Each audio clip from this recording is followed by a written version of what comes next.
E aí galera, tudo bem com vocês? Estamos aí para fazer o pré-jogo de Cruzeiro e São Paulo, que se enfrentam nesse sábado, dia 24 de junho, a partir das 9 da noite no Independência, pela 12ª rodada do Campeonato Brasileiro. São Paulo está na 6ª posição da tabela, com 18 pontos conquistados, e o Cruzeiro está em 12º, com 14 pontos. O Tricolor venceu o Atlético Paranaense no Morumbi na última rodada por 2-1, e o Cruzeiro perdeu no Mineirão para o Fortaleza, e essa diferença de 4 pontos deixa claro que é um confronto direto, as equipes não estão muito distantes, mas o Cruzeiro não pode alcançar o São Paulo nessa rodada, mesmo que vença. Mas precisa demais dessa vitória, né? O Cruzeiro que não vence as 7 partidas, 5 pelo Brasileiro, 2 pela Copa do Brasil, e por isso mesmo aquele time que estava frequentando ali G4, G6, agora já se vê aí na zona de Sul-Americana, mas por uma beiradinha, né? E 3 pontos apenas acima da zona de rebaixamento. Então uma vitória em casa hoje é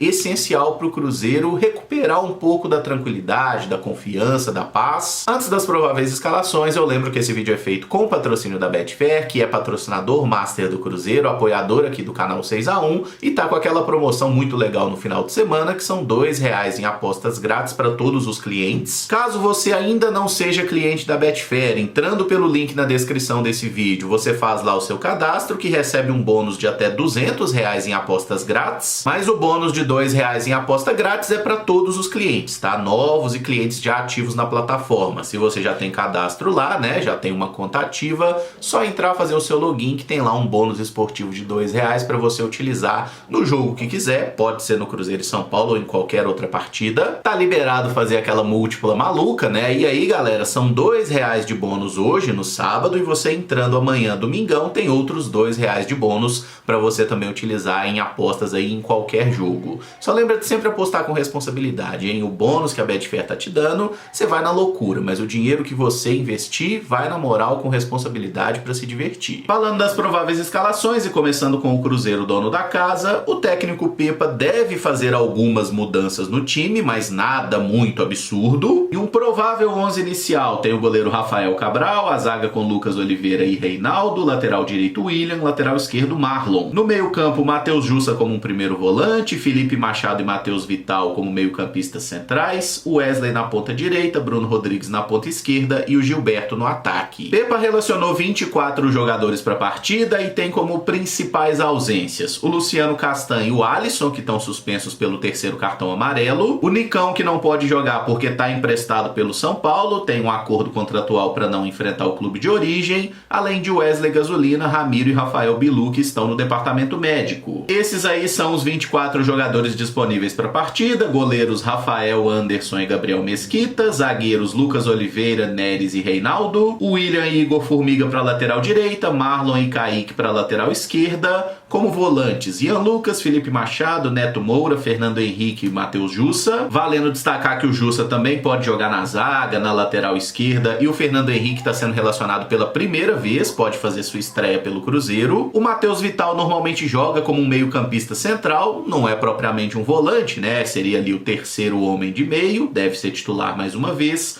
Wesley, Daniel Júnior, Robert, Bruno Rodrigues, Stênio e Juan Christian são meio-atacantes que jogam preferencialmente pelos lados do campo, e opções de centroavante, Henrique Dourado e Gilberto mais uma vez. Coloquei na beiradinha aqui as 3 principais dúvidas que eu vejo no time do Cruzeiro para a escalação dessa noite. Na zaga vai jogar mesmo o Oliveira, provavelmente, né, que é titular com o Pepa, e temos aqui o Reinaldo, que é o mais cotado para entrar na vaga do Luciano Castan, por ser também um zagueiro canhoto, mas não dá para descartar totalmente a entrada do Neres jogando aqui pela esquerda. Isso seria possível também, até porque o Pepa nunca deu muita moral pro Reinaldo. Quando a gente lembra daquela vitória do Cruzeiro por 3-0 sobre o Bragantino, que a gente não tinha o Oliveira, jogou o Neres, jogou o Jussa improvisado de zagueiro e só depois entrou o Reinaldo. Então não dá para cravar quem vai ser o titular entre Reinaldo e Neres. Eu jogaria com os dois e tiraria o Oliveira, porque eu tô cansado das falhas dele. O Matheus Jussa provavelmente volta aqui por ser um volante que tem mais força de marcação. Ele que esteve fora nas últimas 2 rodadas, uma por suspensão e a outra porque não podia enfrentar o Fortaleza, né? Mesma situação do Nicão, não podia jogar contra o clube que o emprestou. Vejo uma disputa por posição posição entre Felipe Machado e Neto Moura. Os dois têm jogado abaixo do esperado, mas acho que o Felipe Machado se desgastou menos, né? Porque no último jogo é depois da saída do Felipe Machado, inclusive, que o Cruzeiro perde ainda mais o meio-campo, inclusive que sai o gol do Fortaleza. Então acho que hoje o Machado tá com mais moral que o Neto. Os laterais, o William e Marlon, só não jogam se tiver algum problema físico. Acho que vale o mesmo para os pontas Wesley e Bruno Rodrigues, que bem ou mal são os caras que mais produzem no ataque. E no comando de frente, entre Gilberto e Ceifador, tá difícil escolher quem tá pior, né? O Gilberto foi titular nas últimas rodadas e não jogou grande coisa. Eu não tenho dúvida que o Gilberto é melhor que o Henrique Dourado, mas quando a gente olha para os últimos jogos,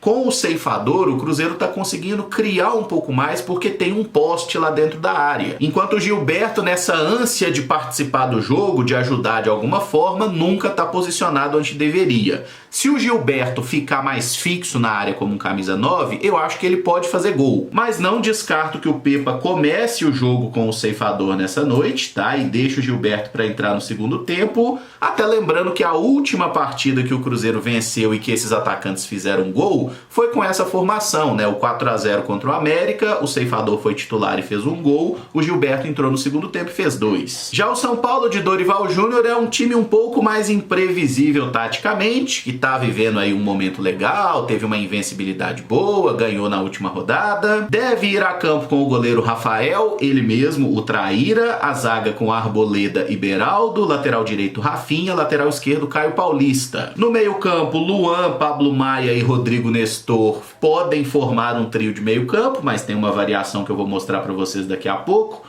O Wellington Rato joga mais aberto como meio atacante pela direita. Luciano e Caleri são de fato uma dupla de ataque. O Caleri fica mais na referência e o Luciano se movimenta livremente. Desse jeito que eu coloquei no campinho aqui, o time do São Paulo teria uma formação meio assimétrica, né? Porque você tem aqui uma dupla de ataque, um cara para fazer o lado direito, mas não tem propriamente um meio atacante, um ponta esquerdo. Bem, no momento sem bola, o São Paulo normalmente fecha aqui uma segunda linha de 4, o Wellington Rato volta, o Rodrigo Nestor é um cara que faz o trabalho pelo lado esquerdo, e aí Luan e Pablo Maia são os volantes, tá? O São Paulo normalmente se defende num 4-4-2, deixando Luciano e Caleri menos sobrecarregados na marcação, digamos assim. Só que o São Paulo tem algumas outras variações táticas, porque o Rodrigo Nestor e o Pablo Maia são jogadores bem dinâmicos, tá? São volantes de boa velocidade, que chegam na frente, que correm muito, que roubam bola, aquele tipo de volante que o Cruzeiro precisa ter, mas não tem. E muitas vezes quem ocupa aqui, quem faz esse corredor esquerdo até a linha de fundo como um ponta, é o Caio Paulista, que jogava no Fluminense, que tem origem como atacante inclusive, né? Então muitas vezes o time do São Paulo acaba se portando em campo com 3 zagueiros, porque o Rafinha volta e faz aqui um zagueiro pela direita, até por já ser um veterano, né? O Rafinha não é um cara que faz todo o corredor direito com aquela vitalidade de outrora, então muitas vezes ele fecha como um terceiro zagueiro, o Arboleda ficando um pouco mais na sobra e o Beraldo fazendo o lado esquerdo. Por sinal, muito bom esse Beraldo, tá? Garoto ainda da base do São Paulo,